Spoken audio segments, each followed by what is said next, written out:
day 3 of 365 days of sport 3 I should say, and we're in Morwell, country Victoria. We are in Morwell for a spot of archery. Yeah, archery. It's the Australian National Championships. How are your archery skills? I don't think I've ever done it. Neither have I. Yeah, well, we're off to a good start.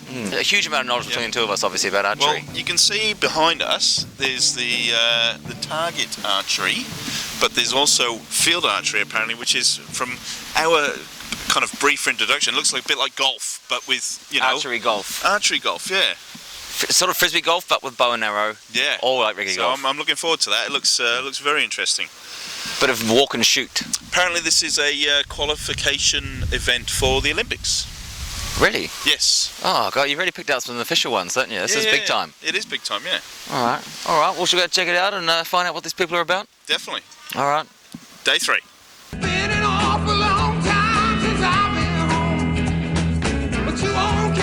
So today we are covering both target archery as well as field archery. Target archery is competed over various distances ranging from 90 metres to as little as 10 metres, depending on your age, gender and type of bow.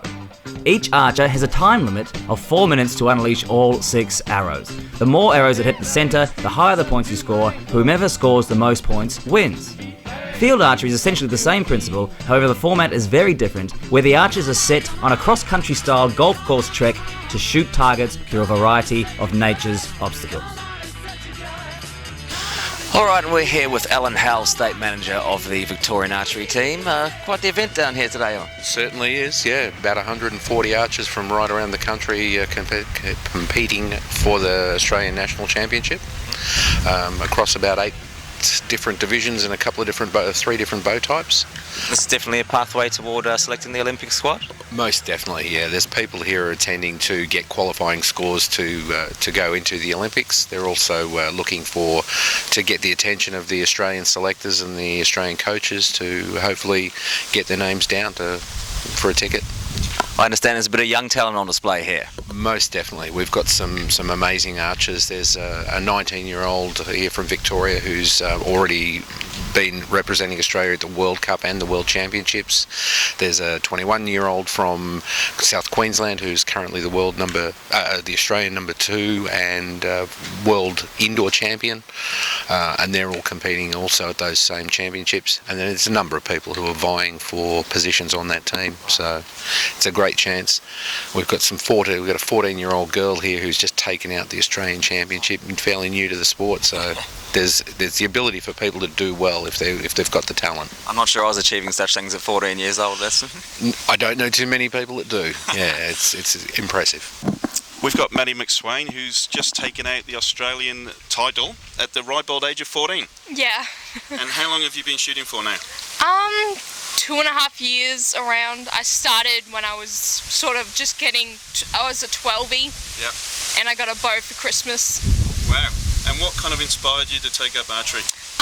My father used to do it when he was younger. Okay. And he took a lot of photos and Yep. I saw them and I was interested. We understand that the character Katniss from the Hunger Games has been quite an influence on the young ladies. Has been a massive boost to it, and not just ladies. I mean, guys have been coming in as well, but definitely we've had a massive upswing, probably a 3-fold upswing in junior females coming in and learning to do archery, and even things as simple as the animated movie Brave, right, with the girl archer there, and any of the Robin Hoods, any of the remakes come out, suddenly you get this upswing in people trying out, and a lot of people get hooked very quickly. It's a great sport. Now, obviously, you obviously gone to a senior level. You actually won the title. So, have you got visions of Rio? Is that just a bit too far? Why not? I'm young. Might as well aim for the sky while I'm still on the ground. Yeah. Speaking of Robin Hood. Yep. We dart in the bullseye, followed by the split right down the middle. Is that actually physically possible? It's physically possible. You won't split them end to end. The arrows are too tough nowadays. Yeah. But there's definitely situations where you'll end up with one arrow hanging out the back of another. Okay. Unfortunately, the second arrow counts exactly the same as the first. There's no bonus points. You've ever achieved that one yourself? I haven't, no. My son managed to get his first one recently, so yeah, it's doable. It's on the mantelpiece? It's in his room, yeah, definitely. He was very proud of that, and he's been shooting for a few years and never managed that. But yeah, at around about $50 to $60 for a good competitive arrow, I'm not upset about that either. Well, very loving father.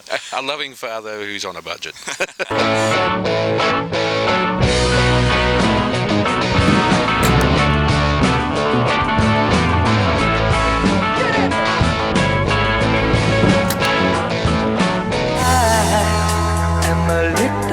Soldier that wants to jump into your fire. You are a look in your eye, a dream passing by in the sky.